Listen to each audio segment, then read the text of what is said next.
चुनावी सरगर्मी के बीच सियासी दिग्गज ताबड़तोड़ रैली और जनसभा कर रहे हैं। सहारनपुर के बाद बुलंदशहर सांसद डॉक्टर भोला सिंह के समर्थन में जहांगीराबाद में जनसभा को संबोधित करने बुलंदशहर पहुंचे केंद्रीय रक्षा मंत्री राजनाथ सिंह ने कांग्रेस व इंडी अलायंस पर जमकर निशाना साधा। जनसभा को संबोधित करते हुए राजनाथ सिंह बोले कि भाजपा जो कहती है वह करती है। उन्होंने कहा कि 2019 में हमने अपने घोषणा पत्र में देश की जनता से जो वादे किए थे वह सभी पूरे किए गए। राजनाथ बोले कि 2014 में हमें जनादेश मिला, 2019 में जनता ने और बढ़ चढ़कर आशीर्वाद दिया, जबकि जनता की इच्छा के अनुरूप भारत के मस्तक को विश्व में ऊंचा करने का काम को प्रधानमंत्री मोदी के नेतृत्व में किया जा रहा है। राजनाथ बोले कि पहले भारत को गरीब और कंगालों का देश कहा जाता था, मगर अब भारत के वैज्ञानिक धरती पर ही नहीं चंद्रमा पर भी लैंडिंग करने में कामयाब होते हैं। राजनाथ ने दावा किया कि 2024 के चुनाव के बाद सपा समाप्त हो जाएगी और कांग्रेस के बारे में लोग पूछेंगे कि कौन कांग्रेस। राजनाथ सिंह ने कहा कि संसद में बहुमत मिलते ही हमने चुटकी बजाकर 3 तलाक की प्रथा को खत्म कर दिया। तुष्टीकरण की राजनीति पर वार करते हुए राजनाथ बोले कि मैं मुस्लिम भाइयों से अपील करता हूं कि किसी के बहकावे में बिल्कुल न आए। हम लोग जात पंथ मजहब की नहीं बल्कि इंसाफ और इंसानियत की राजनीति करते हैं। उन्होंने कहा कि मैं गारंटी लेता हूं कि जिस भी मजहब के लोग भारत के नागरिक हैं, कोई माई का लाल उसकी नागरिकता नहीं छीन सकता।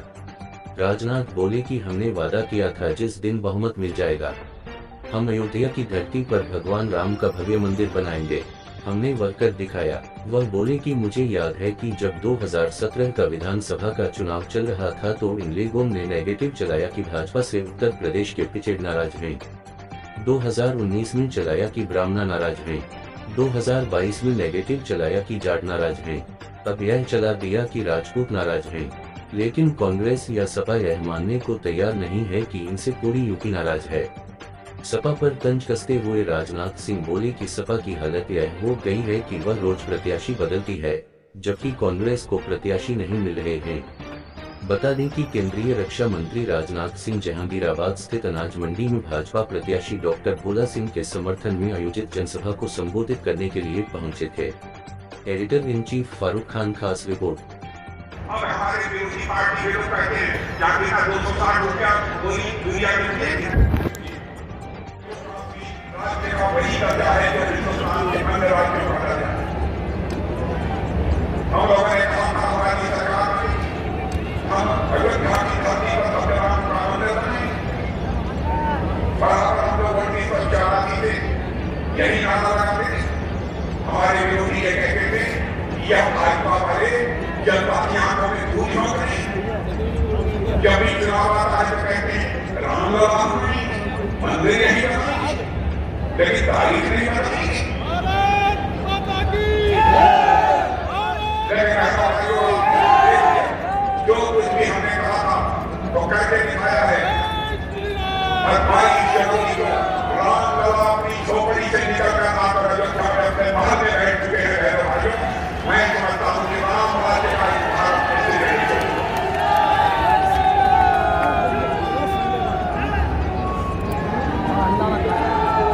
राम हमारी आस्था है, विश्वास है, श्रद्धा है।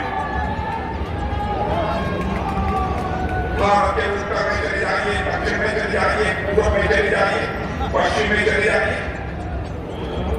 सभी लोगों के दिलों में राम के प्रति गहरी आस्था है, विश्वास। हमने कठिनाइयों की चिंता नहीं की। हमने बराबर इस बात की चिंता की हमारे लोग आगे तक पूरे होने चाहिए, क्योंकि मैं जानता हूं आजाद भारत में नेता जनता के सामने आकर तरह के वादे करते थे, लेकिन चुनाव हो जाता था, सरकारें बन जाती थी, अपने वादों को पूरा नहीं करते थे। नेताओं के कहने और करने में, कथनी और करने में अंतर होने के कारण ही भारत की राजनीति और भारत के नेताओं पर जनता का विश्वास धीरे धीरे समाप्त हो गया। और ऐसा भाइयों, यह विश्वास का संकट भारत की राजनीति में निरंतर पैदा होता चला है। पहली बार इस चुनौती को किसी ने स्वीकार किया है, हमारे प्रधानमंत्री मोदी जी ने स्वीकार किया है।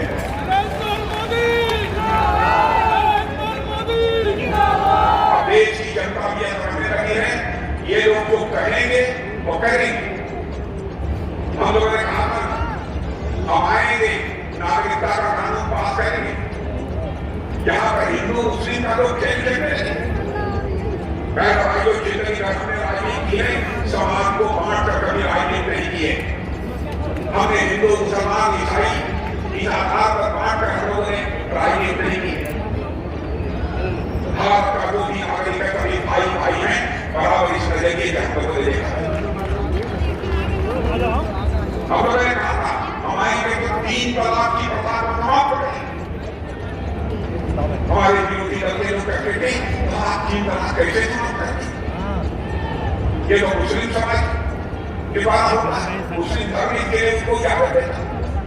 बहनों भाइयों, मैं तो खूब शब्दों में कहना चाहता हूँ, कोई भी माँ हो, बहन हो, बेटी हो, चाहे वो हिंदू धर्म की मानने वाली हो, चाहे इस्लाम धर्म को मानने वाली हो, चाहे यहूदी हो, चाहे ईसाई हो, चाहे कोई भी, हर वह बेटी का अंदर माँ हमारी बेटी और बहन माँ है। बहनों भाइयों, इस नजरिए से हम लोग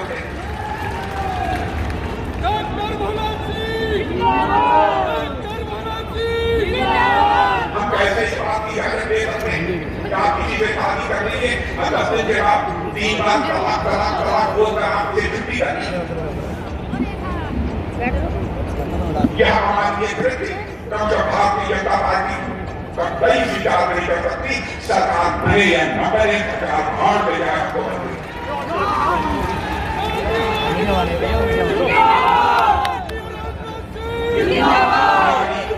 नारी को हम नवरात्रि का पर्व कब से प्रारंभ होगा?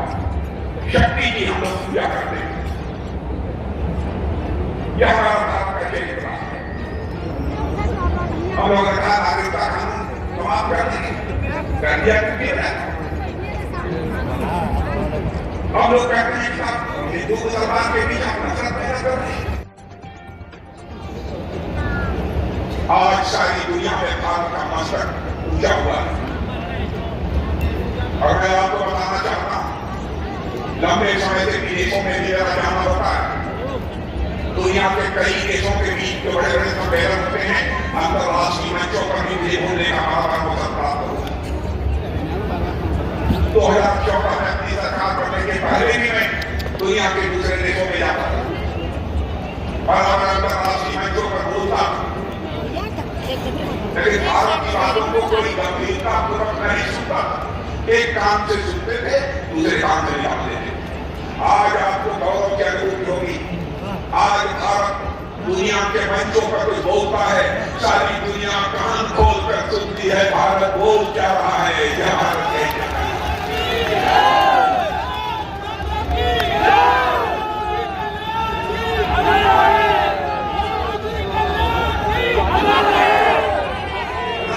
सारी दुनिया में धारणा बनी हुई थी कि भारत के गरीबों का देश है। अमेरिका भी मानता था, रूस भी मानता था, सब सारे दुनिया के देश से मानते थे।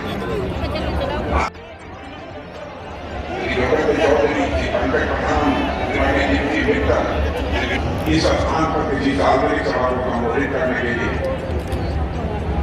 आप सबके सामने खड़ा हुआ। लंबे समय के बाद आया, फिर भी आप लोगों ने बहुत ही खामोशी के साथ स्वागत किया है। आपने तालियां बजाकर स्वागत किया है, आपने बुके देकर स्वागत किया है,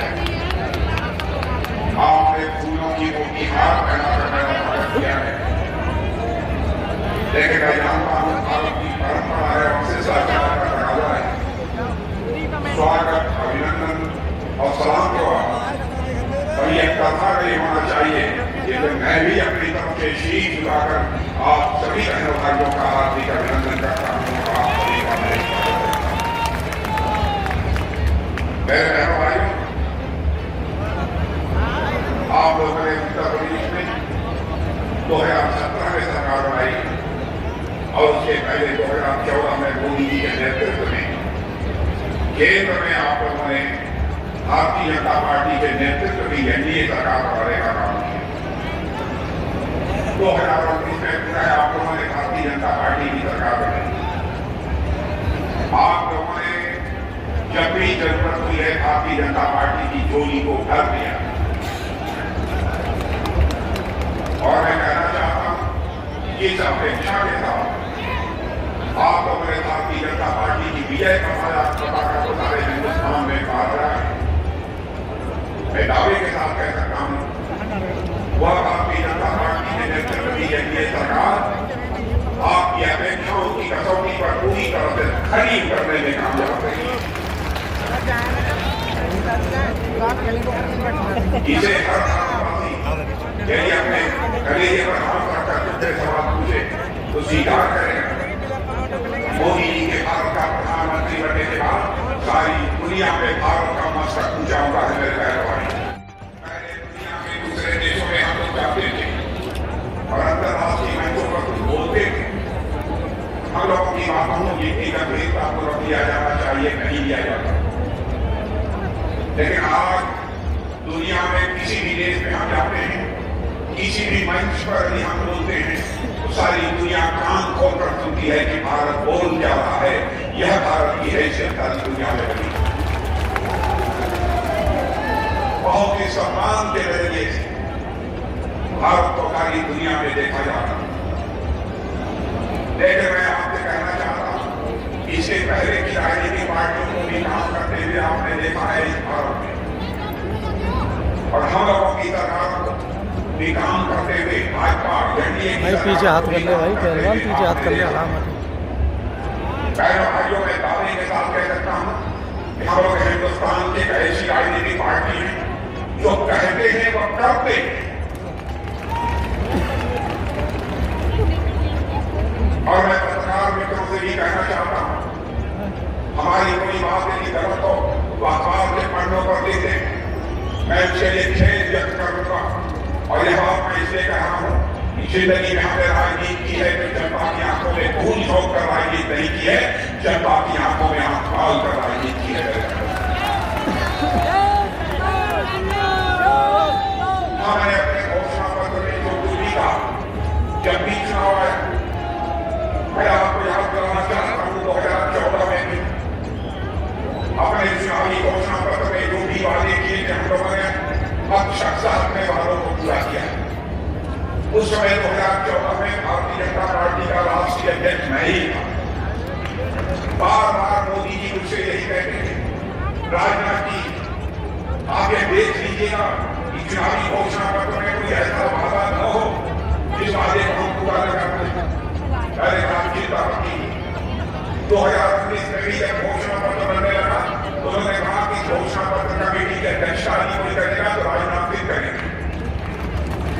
और 2024 में भी जब घोषणा पत्र बन रहा है तो उसकी अध्यक्षता मैं ही कर रहा हूं। हमारे प्रधानमंत्री बराबर इस बात के लिए सजग है, जो कुछ भी घोषणा पत्र में कहा जाए उसका अक्षरशः पालन किया होना चाहिए। हमें